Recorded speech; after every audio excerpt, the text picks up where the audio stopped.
Dicen que el matrimonio es una fortaleza diseñada para protegerte de las tormentas del mundo. Pero nadie te advierte que, a veces, el verdadero enemigo no está afuera, sino durmiendo a tu lado, afilando el cuchillo mientras te besa las buenas noches. Yo creía que mi vida era un castillo de cristal inquebrantable, hasta que descubrí que el hombre al que juré amar estaba vendiendo los pedazos de mi vida a mis espaldas. Valeria estaba parada en medio de la habitación, contemplando la maleta abierta. Todo estaba listo para su viaje de negocios de 3 días.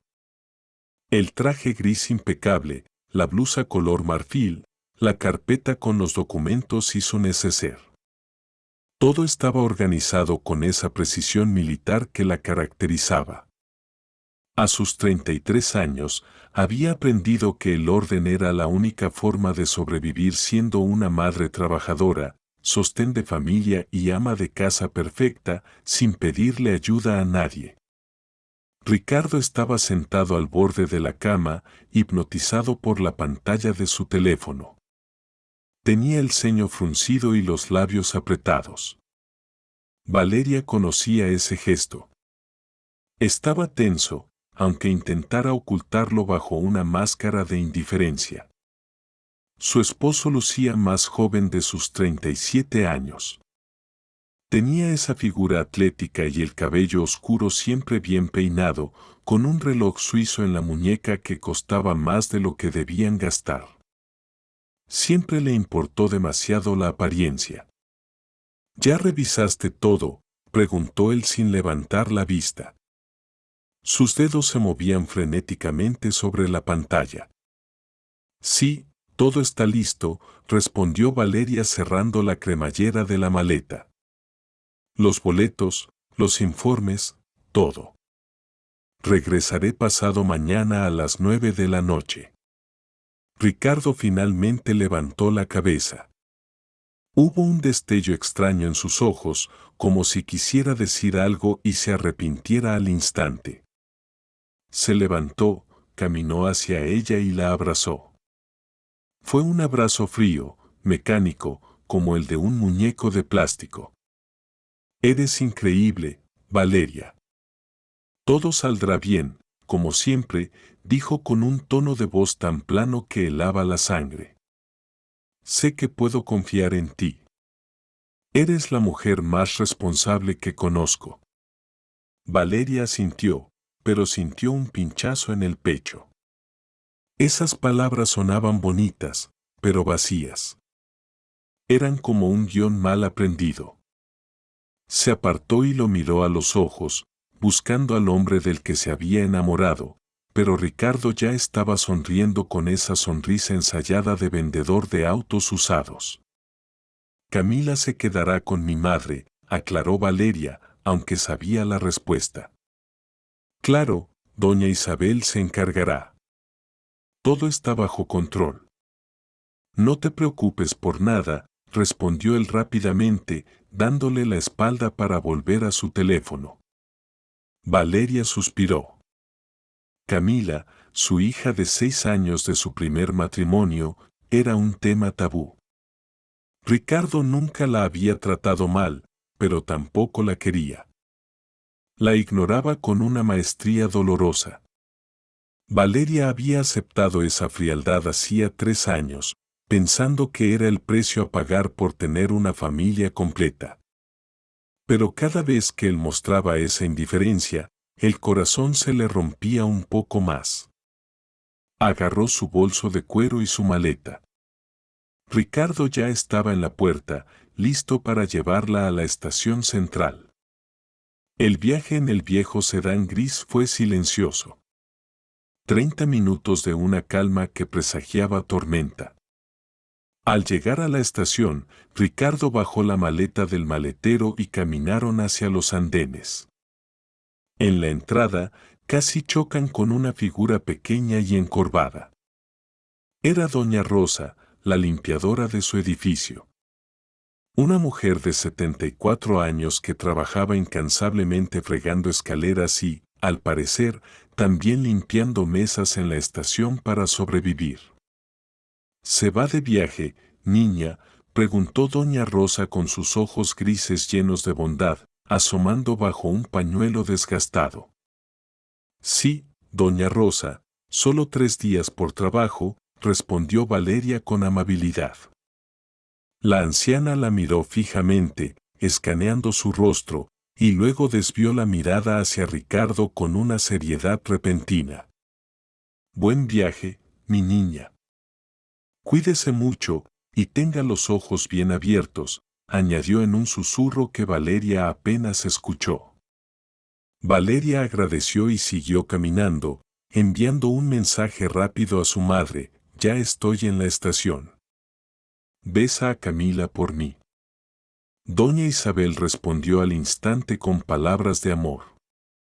Su madre era su roca, la única que realmente había estado ahí cuando su primer marido la dejó sola con una bebé de 2 años.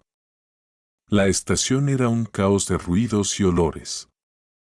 Café quemado, el sudor de la multitud y el eco metálico de los anuncios por altavoz.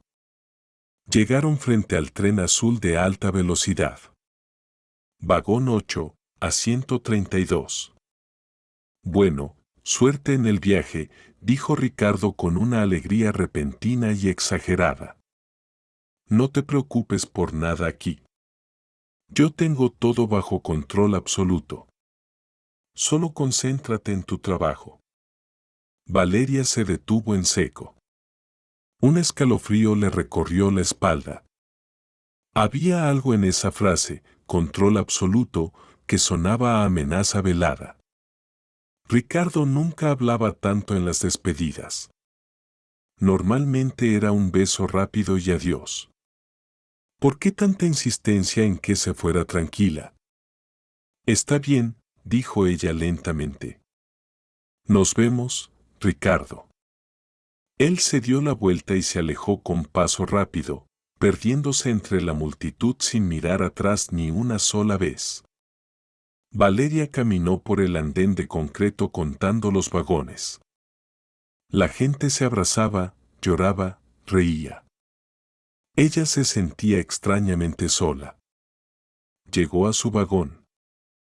Subió el primer escalón de metal, con la mano en la barandilla, lista para entrar y dejar atrás su ciudad por 3 días. Espera. Sintió una mano áspera y fuerte que le agarraba la muñeca con violencia. Valeria casi pierde el equilibrio y se giró asustada. Era doña Rosa. La limpiadora estaba jadeando, con su uniforme azul de trabajo y un cubo de metal en la otra mano. Tenía el rostro desencajado por el miedo. No subas a ese tren, gritó doña Rosa, sin importarle que la gente mirara. Ni se te ocurra subir, niña. ¿Doña Rosa? ¿Qué le pasa? ¿Se siente mal?, preguntó Valeria, confundida y asustada. La anciana miró a todos lados como si la persiguieran espías y tiró de Valeria hacia abajo, obligándola a bajar al andén.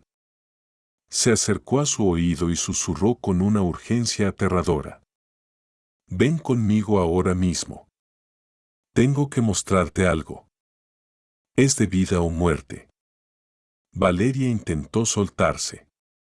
Doña Rosa, mi tren sale en 15 minutos. Que se vaya el maldito tren. El próximo sale en 2 horas. Pero si te vas ahora, cuando vuelvas no tendrás vida a la cual regresar. Sígueme. Había tal verdad y terror en los ojos de esa mujer humilde que el instinto de Valeria se activó. Una alarma primitiva sonó en su cabeza. Doña Rosa no estaba loca. Doña Rosa sabía algo. Valeria bajó la maleta y se dejó guiar. Caminaron rápido, esquivando pasajeros, hasta entrar por una puerta lateral del edificio principal. ¿A dónde vamos?, preguntó Valeria con el corazón golpeándole las costillas. A la cafetería, respondió doña Rosa secamente. Ahí está tu marido. ¿Ricardo? Imposible. Él se fue a casa hace 10 minutos. Eso es lo que él quería que creyeras, dijo la anciana con amargura. No se fue. Entró aquí y se reunió con una mujer.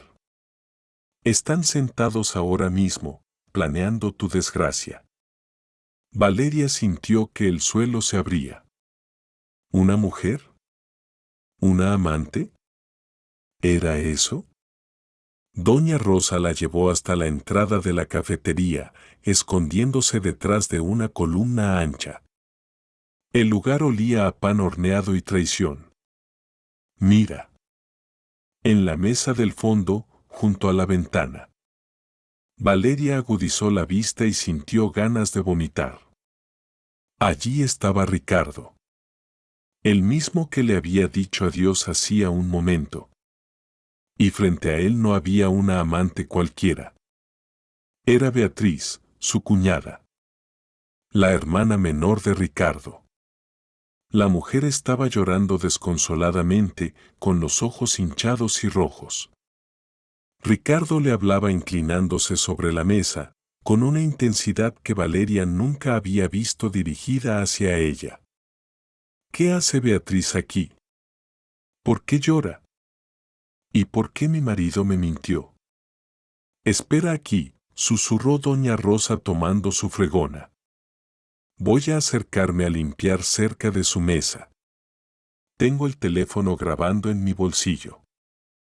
Necesitas escuchar esto con tus propios oídos antes de que cometas el error de tu vida. Doña Rosa se alejó cojeando hacia la mesa de los conspiradores, dejando a Valeria paralizada, viendo cómo su realidad perfecta empezaba a agrietarse, lista para estallar en 1000 pedazos. Los minutos que siguieron fueron los más largos de mi vida. Doña Rosa regresó con el rostro sombrío, apretando su viejo teléfono con manos temblorosas pero decididas. Me arrastró a una mesa vacía, lejos de las miradas curiosas, y me obligó a sentarme. Siéntate y escucha, dijo con voz dura. Lo que vas a oír te va a doler, pero te va a salvar la vida. Puso el aparato sobre la mesa y presionó reproducir. El sonido era sucio, mezclado con el ruido de la máquina de café, pero las voces eran inconfundibles.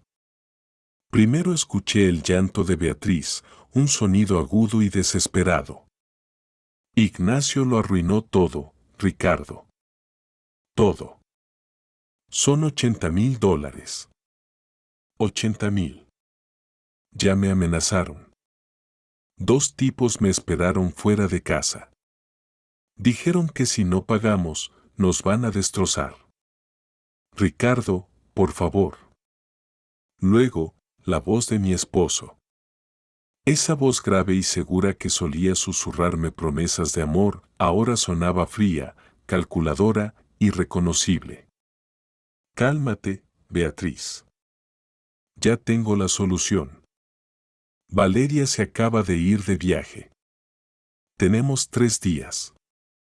3 días para hipotecar su departamento y sacar el dinero.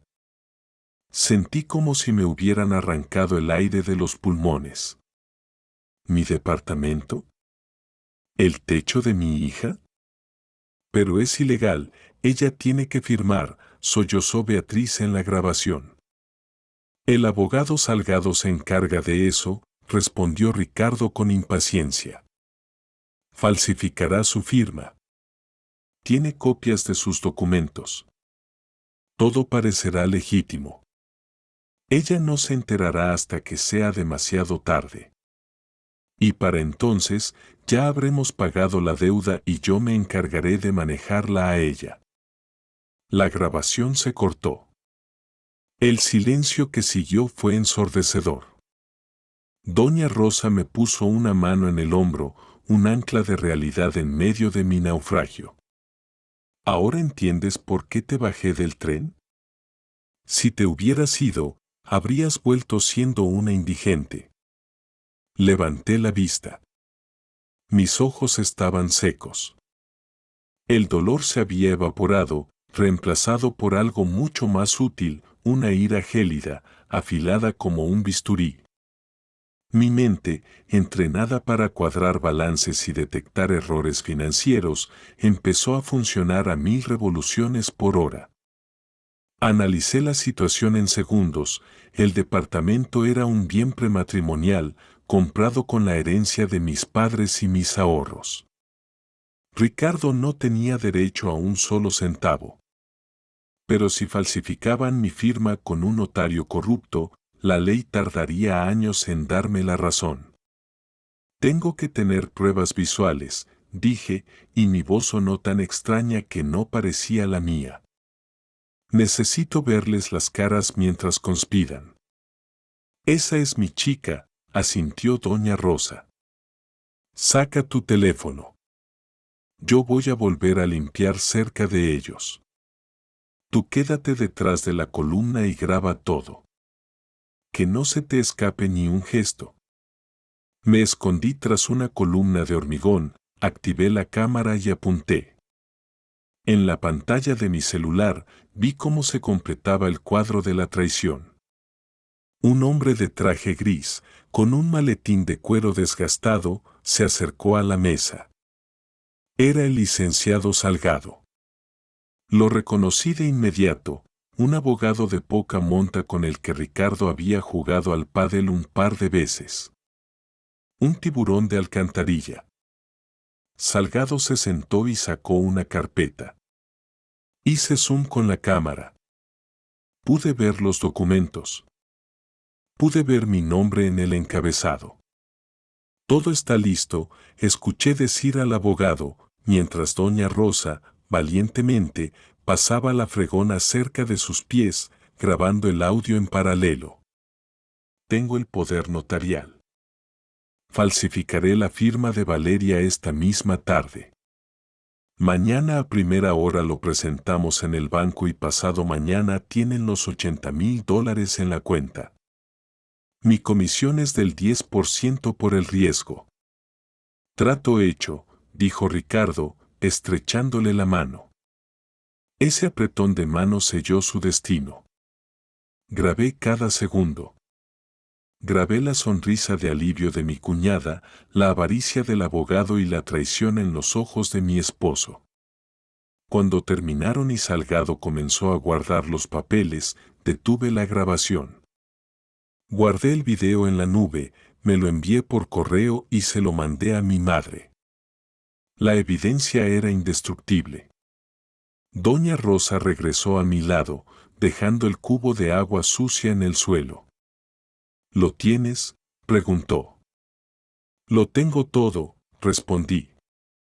Doña Rosa, no sé cómo pagarle esto. Me abrazó. Olía a jabón barato y a dignidad. Solo no te dejes vencer, mi niña. Ahora vete, antes de que te vean. Salí de la estación por la puerta trasera, sintiendo que caminaba sobre brasas. El sol de la mañana me golpeó la cara, pero yo sentía frío. Llamé a mi jefe. Mi voz fue firme, profesional. Señor director, tengo una emergencia familiar crítica. No podré realizar el viaje. Sí, enviaré todos los informes por correo. Gracias. Colgué y subí a un taxi. No fui a casa. Fui a la guerra. Primera parada, la oficina de la licenciada Kromkina, una abogada de familia con fama de ser implacable. Me recibió sin cita al ver mi estado. Le mostré los videos, los audios. Ella escuchó en silencio, con los labios apretados. Esto es tentativa de estafa, falsificación de documentos públicos y asociación ilícita, dijo Kromkina, ajustándose las gafas. Valeria, tienes un arma nuclear en tus manos. Pero tenemos que actuar rápido. Primero, vamos al notario para blindar tu propiedad. Luego, a la policía. Pasé las siguientes 4 horas en un torbellino burocrático. Firmé una revocación preventiva de poderes ante notario, asegurándome de que cualquier documento con mi firma fuera verificado con mi huella dactilar presencial. El sistema alertaría automáticamente cualquier intento de venta o hipoteca. Mi departamento estaba a salvo. Luego, la comisaría. El detective escuchó las grabaciones y su rostro se endureció. Señora, esto es serio. Vamos a abrir una investigación de inmediato. Tienen la intención, los medios y el plan. Es un delito flagrante en grado de tentativa. Salí de la comisaría con una copia de la denuncia en mi bolso. Eran las 4 de la tarde. El taxi me dejó frente a mi edificio. Subí al departamento. Estaba vacío y en silencio. Todo estaba exactamente como lo había dejado esa mañana, pero ahora, cada objeto me parecía una mentira. La foto de nuestra boda en la repisa, el sillón donde Ricardo veía televisión, todo estaba manchado. Me senté en la cocina, en la penumbra, sin encender la luz. Puse mi teléfono sobre la mesa y esperé. Sabía que Ricardo volvería pronto, creyendo que yo estaba a cientos de kilómetros de distancia, creyendo que su plan maestro estaba en marcha. No iba a gritar. No iba a llorar. Iba a esperar a que él entrara por esa puerta, sonriendo, pensando que había ganado. Iba a dejar que se confiara, que se sintiera seguro en su propia trampa. A las 6 en punto, escuché la llave girar en la cerradura. La puerta se abrió. Pasos pesados en el pasillo. Ricardo entró en la cocina, silbando una melodía alegre. Se detuvo en seco al verme sentada en la oscuridad, como un espectro. Valeria, gritó, dando un salto hacia atrás. Su rostro palideció hasta quedar del color de la ceniza. ¿Qué haces aquí? ¿No estabas en el tren? Lo miré fijamente, con una calma que me asustó incluso a mí misma. Perdí el tren, Ricardo, dije suavemente. Pero no te preocupes. Me dio tiempo de sobra para ver otras cosas. ¿Qué cosas?, preguntó, y vi cómo el sudor empezaba a perlar su frente. Cosas interesantes. Como por ejemplo, ¿cuánto vale mi vida para ti? $80,000, ¿verdad? Ricardo abrió la boca para negar, para inventar una excusa rápida, pero yo no le di tiempo. Levanté mi teléfono y presioné el botón de reproducción. Su propia voz llenó el silencio de la cocina, rebotando en los azulejos fríos. Cálmate, Beatriz. Falsificaremos su firma. Ella no se enterará hasta que sea demasiado tarde. El color desapareció por completo de su rostro. Se derrumbó en la silla frente a mí, como si le hubieran cortado los hilos que lo sostenían. ¿Quién te dio eso? Balbuceó, con la voz rota. No importa quién. Importa que lo tengo. Tengo el audio, tengo el video de tu reunión con Salgado y con Beatriz.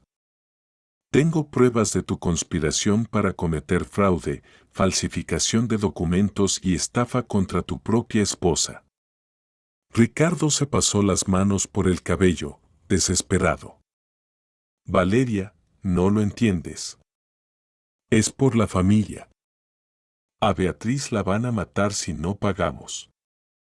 Esos prestamistas son animales. Ignacio nos metió en esto, y yo soy el hermano mayor. Tenía que hacer algo. ¿Y tu solución fue destruirme a mí? Pregunté, sintiendo cómo la ira se convertía en un bloque de hielo en mi estómago. ¿Tu solución fue robarle el techo a mi hija, a Camila? ¿Pensaste en nosotras por un segundo, o solo te importaba quedar como el héroe salvador de tu hermana? Yo lo iba a pagar, intentó justificar, con esa patética súplica en los ojos.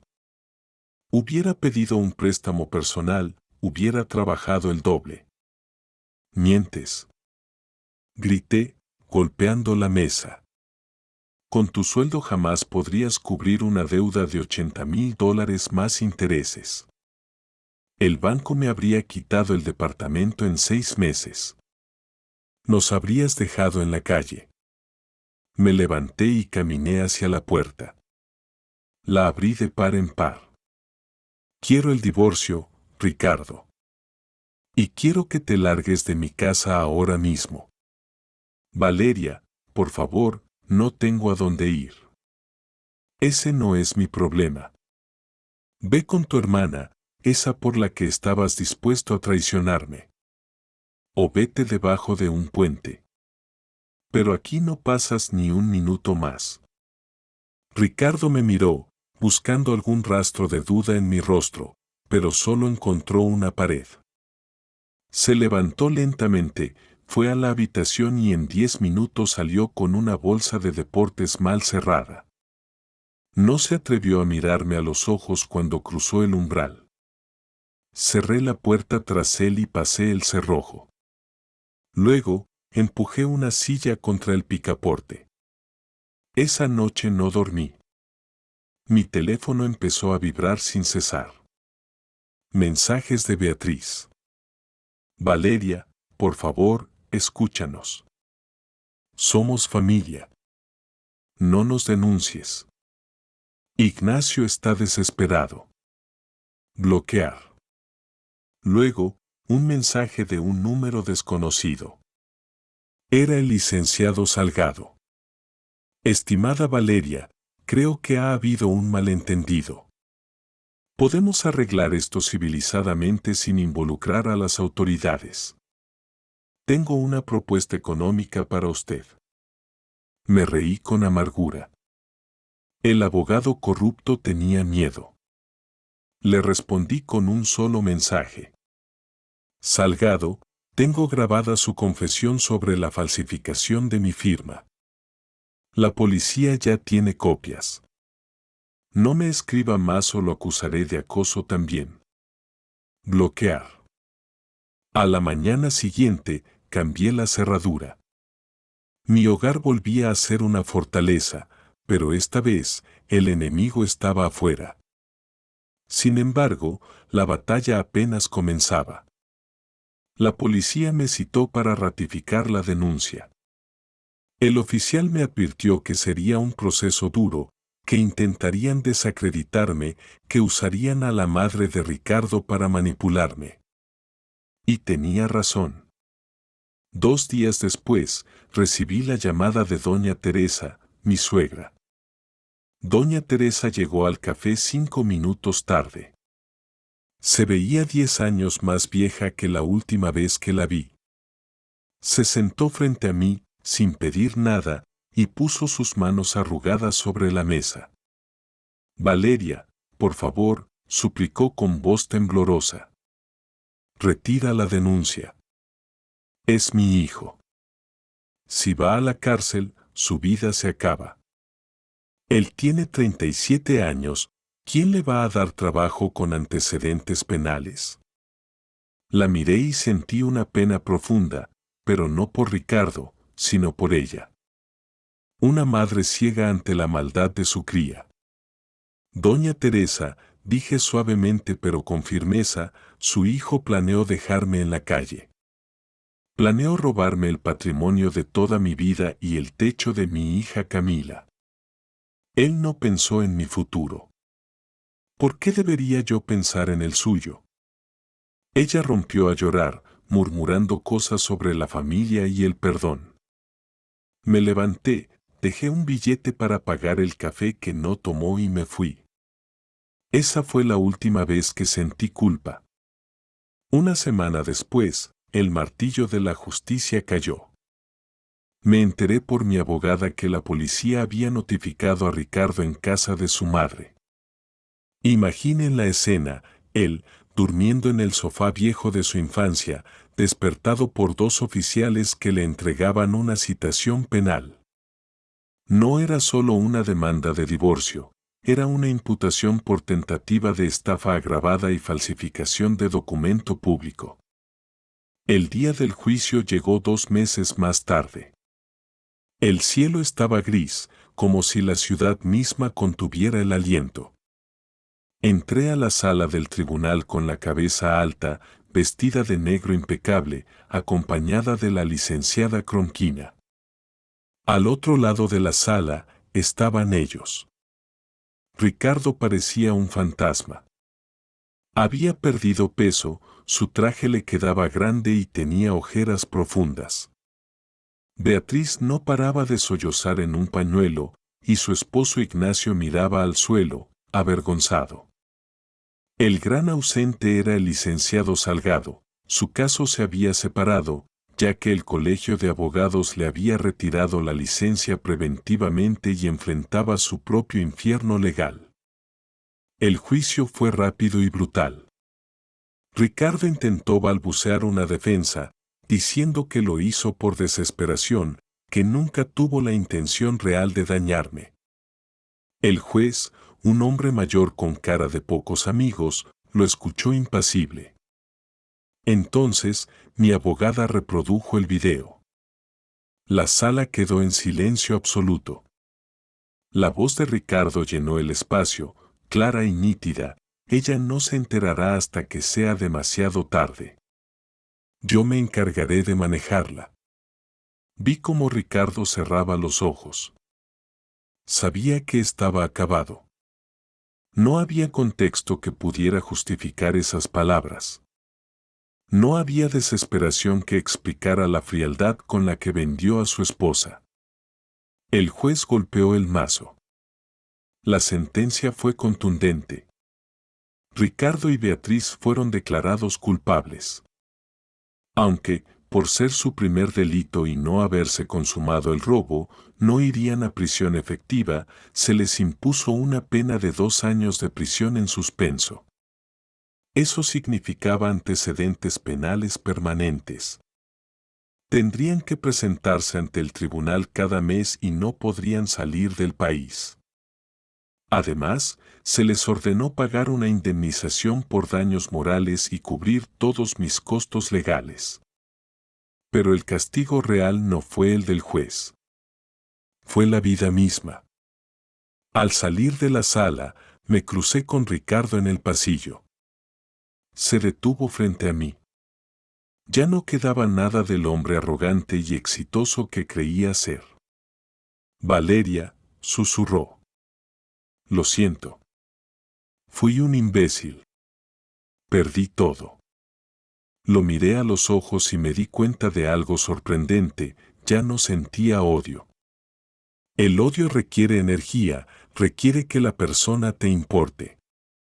Y Ricardo ya no me importaba. Era un extraño.